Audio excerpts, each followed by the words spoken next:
Welcome to the Banker Lamp. Please enjoy the video. You'll begin by confirming prerequisites so the link works. Sign into your PlayStation Network account on the console and launch Sea of Thieves once to create your in-game profile. Next, sign into the Microsoft account you want to use on a browser or Xbox app. Make sure two-step verification is enabled because Microsoft sometimes requires it for cross-platform links. Once done, keep both devices nearby and note the email addresses for each account so you can quickly confirm ownership during the linking process. You now perform the main linking steps on Microsoft's side. From a browser, sign into the Microsoft account and navigate to Account Settings or the Xbox Settings page where third-party connections live.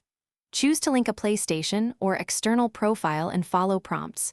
You'll often be asked to enter the PlayStation Network email or an on-screen code. Confirm the request on your PlayStation when prompted. This proves ownership. Make sure to accept any permissions Sea of Thieves requests so shared progression and purchases sync properly between platforms. Complete the process by launching Sea of Thieves on both platforms and checking that progression, cosmetics, and Pirate Emporium items appear.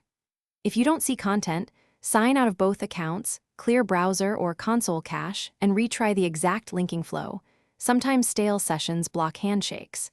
Make sure the Microsoft account is the one tied to your Xbox profile.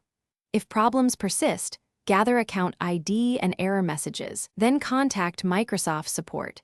They can inspect link logs and resolve mismatched account data. Thanks for watching. If this was helpful, leave a like and consider subscribing. See you next time.